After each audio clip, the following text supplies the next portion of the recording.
Hello guys, welcome back to my channel. Guys, आज तो bank Nifty का जो हाल था, इन ओवरऑल मार्केट का जो हाल था बहुत बुरा था।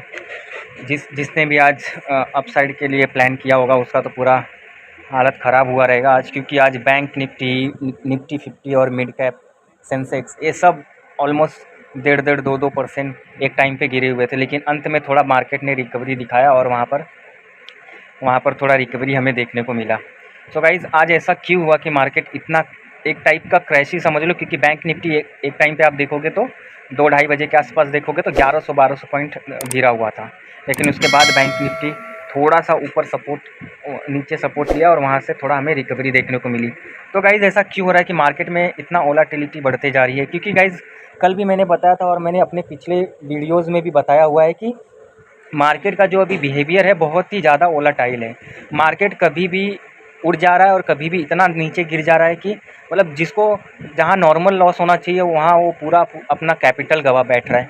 क्योंकि इसमें जो इस ऐसे मार्केट में आप रिस्क मैनेजमेंट कैसे कर सकते हो, कैसे मैनेज अपना रिस्क और रिवॉर्ड मैनेज कर सकते हो? तो इसमें अगर जो भी स्विंग ट्रेडिंग वगैरह कर रहा है उसके लिए तो बहुत ही ज़्यादा भारी पड़ने वाला है। जो स्कैल्पर है वो तो स्कैल्पिंग करके या छोटा मोटा लॉस लेके निकल जाता है, लेकिन जो बड़े पॉइंट के लिए देखते हैं, बड़े मार्जिन के लिए देखते हैं, तो ऐसे मार्केट में उनको तो फंसना ज़रूरी, फंस ही जाते हैं उन लोग तो। सो गाइस, जैसे कि मैंने पिछले वीडियोज़ में भी बताया हुआ है कि एफआईज़ लगातार सेलिंग कर रहा है और वहीं उसके अगेंस्ट डीआईज़ बाइंग तो कर रहा है, लेकिन उस हद तक सपोर्ट नहीं मिल रहा है मार्केट को, क्योंकि अभी रिटेलर्स लोग थोड़े कम हो गए हैं। जब से सेबी का नया रूल आया है ना, थोड़ा लॉट साइज़ जो इन्वेस्टमेंट है थोड़ा सा मतलब मार्केट में थोड़ा तो डाउन हुआ है।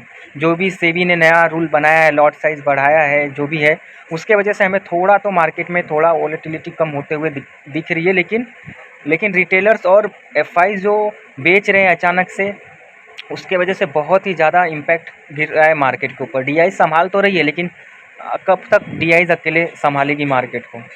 सो गाइज़, एफआईज़ के वजह से और चाइना में जो ये सब चल रहा है, जो वॉर का चल रहा है, इस और उसके बाद अभी जो Q2 के स्टॉक्स के कुछ शेयरों के रिज़ल्ट आए वो बहुत ही अच्छे नहीं थे और बहुत ही ख़राब भी थे कुछ स्टॉक के रिज़ल्ट, तो जिसके वजह से मार्केट को बहुत ही ज़्यादा सपोर्ट नहीं मिल पा रहा है। और स्पेशली आज आप देखोगे इंडस इंड बैंक में 10 से 15% की गाइज आप देखोगे गिरावट आई है। लगभग 200-250 पॉइंट की गिरावट आई है इंडस इंड बैंक में, जिसके वजह से बैंक निफ्टी को बहुत बड़ा झटका लगा है और जिसके वजह से आप देखोगे कि बैंक निफ्टी आज अच्छा खासा मार्क गिरा हुआ है। अगर बंद होते होते आप देखोगे तो बैंक निफ्टी 1.5% के आसपास गिरा हुआ है, जिसमें अगर पॉइंट्स की बात करोगे तो 743 पॉइंट्स बैंक निफ्टी गिरा हुआ है। एक टाइम पे आप देखोगे तो इसका दुगना बैंक निफ्टी गिरा हुआ था, मतलब 1300-1400 या 1100-1200 पकड़ लो आप, अगर आप 2-2:30 बजे के आसपास अगर आपने बैंक निफ्टी को ओपन करके देखा होगा। सो गाइज, मैं यही बोलूँगा कि जो भी ट्रेडिंग कर रहे हैं, जो भी इन्वेस्टमेंट कर रहे हैं, प्लीज़ अपना कैपिटल बचा के रखो, क्योंकि मार्केट ऐसा चल रहा है कि आपका कैपिटल अगर ज़ीरो हो गया ना तो फिर आपका जो मोराल है ना मार्केट में ट्रेडिंग करने का या इन्वेस्टमेंट करने का, दोनों ही डाउन हो जाएगा। और अगर आपका कैपिटल ही नहीं बचेगा तो फिर आप ट्रेडिंग या इन्वेस्टमेंट कैसे करोगे? सो गाइज, फोमो में मत आइए या किसी के बहकावे में मत आइए। कोई भी बोलता है कि नहीं, इस गिरते हुए मार्केट में मैं तुम्हें प्रॉफिट करके दूंगा तो आप उसके साथ हो लो।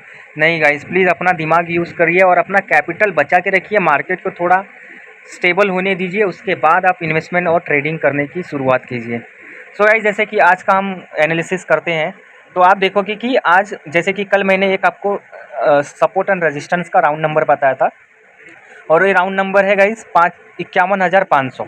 आप देखोगे बैंक निफ्टी 51,500 के रेंज पे खुलती है, यहाँ पर आप देखोगे यहाँ पर खुलता है और वहीं से रेजिस्टेंस लेता है और दूसरे ही कैंडल में 15 मिनट के अच्छा खासा आपको फॉल दिखाना चालू कर देता है bank Nifty. So guys, morning में ग्लोबल मार्केट तो इतना भी ख़राब नहीं था कि बैंक निफ्टी को थोड़ा मतलब सहारा ना मिले, क्योंकि ग्लोबल मार्केट मिला जुला ही संकेत मिला था। इतना ज़्यादा ख़राब भी नहीं था, गिफ्ट निफ्टी भी इतना गिरा हुआ नहीं था। सो गाइज़, इसमें डेफिनेटली किसी बड़े प्लेयर ने यहाँ से एग्जिट मारी हुई है। ठीक है, ये जो 2 कैंडल आपको 15 मिनट का दिख रहा है ना, अगर आप पॉइंट्स में देखने जाओगे तो डेफिनेटली ये अच्छा खासा पॉइंट गिरा हुआ है बैंक निफ्टी में। ठीक है, तो अगर आप देखोगे तो बैंक निफ्टी अच्छा खासा यहाँ से 2 कैंडल में ही गिर चुका है। उसके बाद आप देखोगे तो साइडवेज ही चल रहा था, लेकिन जो 2 पॉइंट में बैंक निफ्टी गिरा है ना, दो टाइम फ्रेम में 15-15 मिनट के, वो इतना ज़्यादा पॉइंट की गिरावट थी कि अगर आप देखोगे 51,500 से गिरा और सीधा आप देखोगे तो 50,600, मतलब देखा जाए तो ऑलमोस्ट 1000 पॉइंट की रैली मतलब नीचे गिरा है बैंक निफ्टी 1000 पॉइंट 2 कैंडल में 15 मिनट के खाली। उसके बाद आप देखोगे उसके बाद बैंक निफ्टी ने यहाँ पर कंसोलिडेट करके थोड़ा टाइम पास किया है, ठीक है। तो अगर मैं 15 मिनट में एनालिसिस करूँ तो बैंक निफ्टी ने 51,500 पे सपोर्ट लिया, वहाँ से फॉल किया, वहाँ से 51,200 का 51,000 का राउंड नंबर तोड़ते हुए बैंक निफ्टी 50,400 पे, जैसा कि मैंने कल आपको एक अच्छा खासा रेजिस्टेंस बताया, सपोर्ट बताया था बैंक निफ्टी के लिए कि बैंक निफ्टी ये सपोर्ट, बैंक निफ्टी को ये सपोर्ट तोड़ना थोड़ा मुश्किल होगा, क्योंकि अगर आप 1 आवर टाइम फ्रेम में देखोगे तो ये जो सपोर्ट है बैंक निफ्टी का बहुत ही ज़्यादा स्ट्रॉन्ग सपोर्ट है। अगर मैं आपको 1 घंटे में इसको ले जाके दिखाऊँ तो मैंने बोला था गाइस, आप देख सकते हो कि बैंक निफ्टी में यहाँ पर और यहाँ पर आप देखोगे अच्छा खासा यहाँ पर बैंक निफ्टी ने सपोर्ट लिया है इस रेंज में। तो मैंने बताया था कि अगर इस रेंज पे आता है बैंक निफ्टी तो डेफिनेटली यहाँ से तोड़ना बैंक निफ्टी के लिए इजी नहीं होगा उस रजिस्टेंस सपोर्ट को, सॉरी गाइस। सो यहाँ पर बैंक निफ्टी सपोर्ट लेता है और हमें एक हल्का सा रिकवरी देखने को मिलती है इस लेवल पे। आप देखोगे बैंक निफ्टी यहाँ पर आप देखोगे बैंक निफ्टी थोड़ा कंसोलिडेट करता है इस लेवल पे सपोर्ट लेने के बाद, उसके बाद हमें एक अपसाइड का मूवमेंट देखने को मिल रहा है, ठीक है। सो गाइज 51,400 का जो आंकड़ा है बैंक निफ्टी का वो अच्छा खासा सपोर्ट का काम कर रहा है और एक मजबूत सपोर्ट है। तो अगर बैंक निफ्टी हम अगर ऊपर की बात करें तो अभी 51,000 का जो राउंड नंबर है वो रेजिस्टेंस का काम करेगा, 51,200 51,400, लेकिन 51,000 जो 500 है ना गाइज रेंज, वो बैंक निफ्टी के लिए अच्छा खासा हर्डल का काम करेगा ऑन मंडे ट्यूसडे आने वाले वीक में, ठीक है। अगर बैंक निफ्टी को अपसाइड का मोमेंटम दिखाना है तो इस लेवल्स को डेफिनेटली ब्रेक करना पड़ेगा, उसके बाद ही हमें एक अपसाइड का मोमेंटम देखने को मिल सकता है, ठीक है। अगर बैंक निफ्टी यहाँ पर सस्टेन नहीं करता, मान लो ये राउंड नंबर से बैंक निफ्टी रिजेक्शन लेता है इस लेवल से, तो हमें वापस से इस रेंज को बैंक निफ्टी रिट्रेस कर सकता है, या तो हमें अपसाइड का एक मोमेंटम दिख सकता है यहाँ से वापस से रिट्रेसमेंट लेके, या तो हमें इसको अगर ब्रेक करता है तो हमें एक अपसाइड का डाउन साइड का मोमेंटम दिख सकता है गाइस।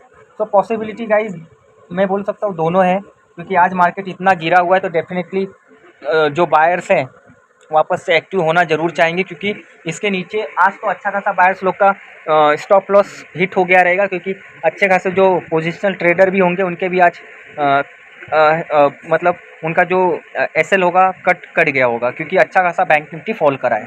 सो गाइस जैसे कि मैंने रेजिस्टेंस और सपोर्ट आपको बता दिया बैंक निफ्टी के लिए, लेकिन बैंक निफ्टी को ये लेवल तोड़ने के लिए बहुत ही ज़्यादा कुछ अच्छा खासा अगर ग्लोबल मार्केट से अच्छे संकेत नहीं आए या एफआईज ने कुछ ज़्यादा ही आंकड़ा नंबर्स बेच दिए तो उसके बाद ही हमें एक अच्छा खासा गिरावट देखने को मिल सकती है। हालांकि मुझे लगता है कि मंडे को हमें एक अच्छा, अगर फ्लैट ओपनिंग, मुझे लग रहा है मंडे को गैप डाउन हो सकता है थोड़ा बहुत, या फ्लैट भी ओपनिंग हो सकती है गाइस, क्योंकि हमें आखिरी के वक्त में थोड़े बायर्स लोग एक्टिव दिखे हैं मार्केट में, ठीक है, जिसके वजह से थोड़ा हमें रिकवरी देखने को मिली है। तो मुझे लग रहा है फ्लैट ओपनिंग होगा, अगर नहीं हुआ तो गैप डाउन भी हुआ तो ज़्यादा गैप डाउन नहीं होगा।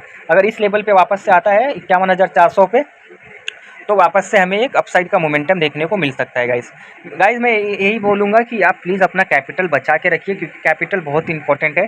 कैपिटल अगर आपका चले गया ना तो फिर आपका बहुत ज़्यादा मोरल डाउन हो जाएगा, क्योंकि आपकी वो मेहनत के पैसे हैं और आप नहीं चाहोगे कि ऐसे ही आप उड़ा दो उसको, ठीक है।